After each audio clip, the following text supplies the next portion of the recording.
أنتِ راضية؟ بُصّي لي هنا، أيوه باسألِك أنتِ، راضية إنِّك بقيتِ خيال مآتة في بيتِك؟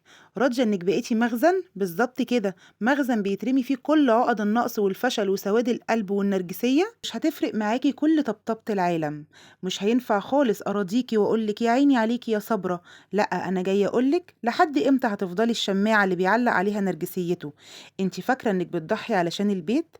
فاكرة ده حفاظ على البيت أصلًا؟ للأسف أنتِ بتنتحري بالبطيء، وسمحتِ لواحد مريض بنفسه إنه يطفي نورِك ويقنعِك إنِك من غيره صفر. النهارده هنكسر الصفر ده في وشه، وأعرّفِك إنِك أنتِ الرقم الصعب اللي هو من غيره ولا حاجة. فيديو النهارده فوقة لكل ست بيت جدعة وأصيلة شالت وصانت وفي الآخر لقت نفسها بتتعامل تحصيل حاصل. لو عندِك كرامة لسه بتنادي عليكِ وعاوزة ترديها بكل ثبات وذكاء وتستردي روحِك اللي اتسرقت، يبقى الشوية دول هم طوق النجاة ليكِ. ركّزي، عشان اللي هاقوله ده النرجسي اللي معاكِ ما يرضاش أبدًا إنِّك تعرفيه. أنا مش هاقول لِك اخربي بيتِك ولا هدّي حياتِك، بالعكس ده أنا هاقول لِك إزاي تتعاملي بذكاء وتحافظي على البيت أكتر بس من غير هلكة لنفسِك. قبل أي حاجة حطّي اللايك، اشتركي في القناة، فعّلي الجرس على الكل عشان يوصل لِك كل إشعار جديد، ويالّا بينا نبدأ. ونقول بسم الله. وأول حاجة هنكشف قناع النرجسي اللي فاكر نفسه آخر حتة في الكيمو كونو. خلونا نبدأ من الأول خالص. هو دخل حياتك إزاي؟ دخل زي الحلم، كان بيحسسك إنك ملكة جمال العالم علشان بس يمتلكك. النرجسي شخص مش بيحب غير نفسه، هو اختارك انت بالذات علشان عارف إنه هو هيشوف نفسه في عيونك. انت فاكرة إنه بيختار أي واحدة كده؟ لا طبعا، بالعكس، ده بيختارك على الفرازة. لازم تبقي بنت ناس وعندك طاقة تديها، لأن هو شحات مشاعر، وأول ما بيضمن حبك وإنك مش هتسيبيه بيبدأ يغير الخطة.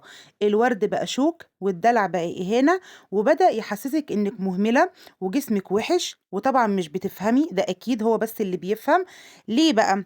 علشان يخليكي دايما في حالة دفاع عن النفس، ويقلل ثقتك في نفسك علشان تبطلي تشوفي عيوبه. خليني احكي لك حاجة مبعوتالي على الخاص. وبالمناسبة يا بنات، التواصل من خلال التيك توك بنفس اسم القناة كيان ميرا، وأتشرف بيكم كلكم إخواتي. طبعا نرجع لكلامنا ونسمع بقى قصة البنت دي، بجد حاجة تحزن، وطبعا بدون ذكر أسماء. البنت دي بتقولي إنها اتجوزت وهي مبسوطة طبعا زي حال كل البنات، وهم فاكرين بقى إن هم هيطلوا بالأبيض وكده. ويا عيني عليكي يا بنتي، خدت الصدمة بقى. بتقولي أنا كنت مثقفة وشاطرة في شغل البيت جدا ومحافظة على نفسي وجسمي ونظافتي، وطبعا ده المطلوب إثباته للنرجسي زي ما قلتلك، بيختارك على الفراز. واتجوزت عن حب وحسسها إن هي مالكة العالم كله، وبعد سنتين بقت واحدة تانية من كتر الإحباط. وطبعا دي الغلطة اللي بتقعوا فيها للأسف، إنكم بتهتموا بنفسكم علشان الطرف الآخر. هفضل أقولك دايما أولا وأخيرا الاهتمام يكون لنفسك. المهم اتبدلت خالص وبقت تلبس أي حاجة، وتخنت من كتر الأكل، أكل الزعل. في ناس لما بتزعل بتطلع همها في الأكل، وعينها بقت دبلانة وحزينة. وهو طبعا كان شغال عليها بالمنشار، لو لبست وتشيكت يبص لها باحتقار ويقول لها انت فاكرة نفسك لسه صغيرة. بتقولي واكتشفت في الآخر إنه كان بيعمل كده مش عشان أنا وحشة، لأ، علشان هو اللي كان حاسس بالدونية قدام شخصيتي، فكان بيكسر المراية اللي بتكشف نقصه. وبحب قوي أنا بقى الستات الجدعة اللي بتكشف الموضوع بدري بدري وتنقذ نفسها. بتقولي من يومها قررت إن أنا مش هرد عليه، مش هعيط، وبدأت أهتم بنفسي علشان نفسي. والله شابوه ليكي بجد. بس عارفة إيه اللي هيحصل بقى؟ أيوه بالظبط كده، البلاعة هاجت، لأن النرجسي بيموت لما الضحية تكشفه وتبطل تتأثر بإهانته. بيموت كده لما يحس إن الريموت كنترول اللي كان بيحرك بيه أعصابك باظ في إيده. طيب أكيد دلوقتي بتسألي نفسك، طب هو ليه أصلا بيعمل كل ده؟ ليه صاحبة القصة، وليه فلانة، وليه أنتي وغيرك وغيرك، وليه كل واحدة جوزها نرجسي بيستخدموا نفس المنشار؟ بصي يا ست الكل، النرجسي عنده كتالوج واحد ما بيغيرهوش. أول صفحات الكتالوج ده لعبة المقارنة المسمومة. تلاقيه دايما بيفتح الشاشة أو باصص في الموبايل ويقولك بصي المذيعة الفلانية ولا الممثلة دي قمر ازاي. هو مش عاوزك تبقي زيهم ولا قاصد يمدحهم، هو بس عاوز يحرق دمك ويحصرك وخلاص. عاوز يزرع جواكي فراغ داخلي علشان يفضل هو المصدر الوحيد لتقييمك. النرجسي إنسان فاضي زي البالونة المنفوخة هوا، لو شكتيها بدبوس هتفرقع. الدبوس ده هو ثقتك في نفسك، هو بيحاول يخليكي تشوفي نفسك بعيونه هو، مش بعيون الحقيقة. انت اللي شلتي واستحملتي وصمتي، وهو بلاعة ما بتتملاش، مهما رميتي فيها تضحيات ما بيشبعش. النرجسي شاطر جدا انه يلبسك طوب الذنب اول ما تطلبي حقك. تبدأ بقى الاسطوانة: انت مش حاسة بيا ولا بالحمل اللي عليا. ولما تبعدي عشان تحمي نفسك يقولك انت بقيتي انانية وقاسية. ركزي يا ماما الله يبارك لك، علشان دي لعبتهم. هو هيبتدي يقلب عليكي الترابيزة علشان يهرب من مسؤوليته. ارمي طوب الذنب ده في الباسكت، لان البيت مش بيتهد لما الست تطلب انها تتعامل باحترام. ده الدين نفسه بيقول: وجعلنا بينكم مودة ورحمة. انهي مودة ورحمة دي اللي تقبلك بالاهانة والذل؟ البيت بيتهد لما الراجل بيحول السكن والأمان لسجن وإهانة. من النهاردة يا ريت تصلحي المفاهيم جواكي، وابدأي قولي في سرك: ده سمك وأنا مش هشربه. ولو هتقولي أنا مستحملة علشان الولاد، عيالك يشوفوا إيه؟ يشوفوا أم مكسورة وأب أناني ومتسلط؟ كده دي تربية سوية يعني؟ بالعكس، ده انت بتبني فيهم عقد نفسية. ابنك هيطلع فاكر ان الرجولة صوت عالي وانه يكسر الست اللي معاه علشان يبقى راجل، وبنتك هتطلع فاكرة ان الحب هو الذل والسكوت. لو فعلا خايفة عليهم، ربيهم بنفوس سوية في بيئة محترمة. لازم يشوفوا نسخة قوية منك، ويشوفوا أم بتحترم نفسها علشان يتعلموا هم كمان يحترموا نفسهم. طيب الحل ايه؟ ازاي تتعافي وتطلعي من البلاعة دي وانتي في بيتك؟ الحل مش دايما انك تهدي الدنيا ولا في الطلاق. احنا دلوقتي وصلنا للمهم، وعرفتي اللعبة، وعرفتي انه نرجسي، وزي ما اتفقنا ولا بيندموا ولا بيعتذروا ولا بيشوفوا نفسهم غلطانين اصلا، وعرفتي انه بياكل في روحك علشان ده الغذاء بتاعه وبيستمد طاقته منك. طيب اعمل ايه؟ اهج واسيب البيت؟ اصوت والناس تقول الولية اتجننت؟ اسيبه واخلص واخلص روحي؟ مش دايما الطلاق هو الحل. أوقات كتير بيبقى أصعب، ومع الشخصيات دي بالذات ممكن يسود حياتك أكتر. صدقيني الحل الحقيقي الاستقلال النفسي والمعنوي، ويا ريت كمان يكون المادي وانت في مكانك. ازاي؟ ركزي في الخطوات اللي جاية، لأن دي القنبلة اللي هتفور لك كل القرف ده لو نفذتيها صح. صيام الكلام. أكبر غلط إنك حاطة نفسك دايما في وضع اتهام، بتبرري، بتدافعي، بتشرحي. من النهاردة انسي الكلمات دي. لما يهاجمك أو يتهمك بالتقصير، ردي بجملة واحدة وبكل برود: وجهة نظرك واحترمها وبس. ولما بتبطلي تدافعي، انت بتسحبي منه الفيش اللي بتشغل موتور نرجسيته.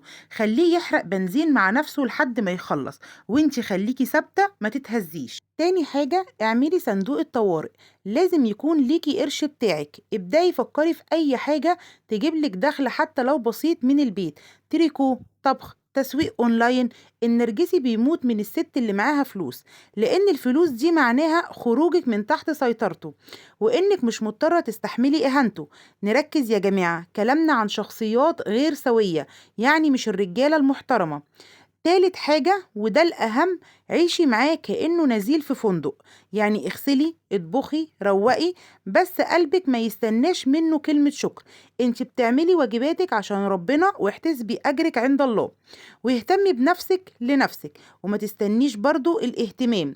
املي فراغ قلبك بيكي انتي، بصحباتك، بكيانك، ولادك، بيتك. وتعاملي على ان انتي بتقومي بواجباتك وهو برضو بيقوم بواجباته وخلاص. عارفة انك هتقولي دلوقتي الكلام حلو، بس هو هيسكت لما يلاقيني باردة ومعتبراه كأنه مش موجود. ده هيقلب البيت نكد، وهيشتم ويبهدل الدنيا. بصيلي بقى هنا وركزيلي علشان نخلص الموضوع ده خالص. النرجسي زي الطفل اللي اتسحبت منه اللعبة، هيرفص ويصوت ويشتم وينكد، ويحاول يستفزك بكل الطرق علشان يرجع رد فعلك اللي هو بيتغذى عليه. هو عاوزك تعيطي وتنهاري وتصوتي، المهم تحسي بإهانته ليكي. تعملي ايه بقى لما يبدأ ينكد ويزعق ويقولك انت مالك بقيتي باردة كده ليه، او انت فاكرة نفسك مين؟ ردي بمنتهى الهدوء وبابتسامة خفيفة وكلمتين وبس: ابدا يا حبيبي انا تمام وموجودة اهو، هو انا قصرت معاك في حاجة؟ هو طبعا لما يلاقيكي بتأدي واجباتك، اكل وشرب ولبس، بس روحك مش معاه، هيتجنن. هنا بقى السر: التمثيل، أنا مش عاوزاكِ تبيّني إنِّك بتعاقبيه أو بتقاطعيه، لأ، إحنا أذكى من كده، بنعمل انسحاب تكتيكي، خلّيكِ لطيفة بس سطحية، موجودة بس مش متاحة، لمّا يلاقيكِ مش بتدّي له الوجبة اللي متعوّد عليها، خناق وصوات وعياط، هيعمل حاجة من 2، يا إمّا هيدوّر على أي حد يمارس عليه نرجسيته غيرِك ويبقى أحسن ريّح واستريّح، يا إمّا هيبدأ يهدّي ويتقرّب منِّك بأسلوبه القديم بقى فاكراه بتاع أيام الزمن الجميل، ويدّيكِ جرعة حُب عشان يرجّعِك المصيدة، وهنا لازم تفضلي صاحية وواعية لأسلوبه،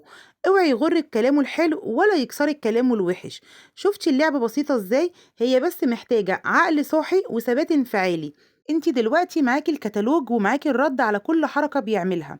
أكيد الطريق مش سهل بس ابدأي، وعارفة إن قلبِك وجعِك على السنين اللي راحت، بس افهميني اللحظة اللي هتقرري فيها إن سعادتِك مش في إيد حد غيرِك، هي دي اللحظة اللي بلّاعة النرجسي هتتقفل بيبانها للأبد، وتخرج بأفكارها المسمومة من حياتِك، حتى لو أنتِ معاه تحت سقف واحد، وعلشان كده عاوزاكِ توعدي نفسِك النهارده الوعد اللي هيخلّيكِ تنامي وأنتِ مرتاحة لأول مرة من سنين، إنِك من اللحظة دي هتوقّفي نزيف عمرِك وصحتِك اللي ما حدش شايفه. رددي ورايا في سرِّك واحلفي لقلبِك وقولي له أنا باوعدك إني مش هاسمح لمخلوق يطفي نوري تاني، باوعد نفسي إن قيمتي مش هاستناها من كلمة حلوة منه، ولا هاهتم بكلمة وحشة قالها لي، باوعد نفسي إن هاكون لنفسي السند ولولادي النور، ومش هاقبل أعيش في المرض لحد ما انهار، أنا أستحق أعيش في راحة وروقان حتى لو العالم كله وقف ضدي. أول ما توعدي نفسِك الوعد ده وتصدقيه فعلًا، هتحسي إن جبل انزاح من على صدرِك، هتحسي إنِك نمتِ وأنتِ حرة من انتظار رضاه، حرة من خوفِك من زعله، هتبقي مرتاحة لإنِك بقيتِ صاحبة القرار في مشاعرِك، وفي الآخر يا رب يكون قلبِك هدا وارتاح شوية والكلام يكون فوّقِك، أتمنى تشاركي الفيديو مع أخواتِك وصحباتِك أو أي ست أنتِ عارفة إنها عايشة مع مريض نرجسي ومحبوسة في بلّعته، خلّينا نكسر دايرة الذل ونكسر صنم النرجسي اللي حبستوا نفسكم فيه سنين. ونبدأ من جديد بعقل واعي وقلب فرحان. أشوفكم في فيديوهات جاية كتير أقوى وأعمق وأقرب لقلوبنا، وسلام.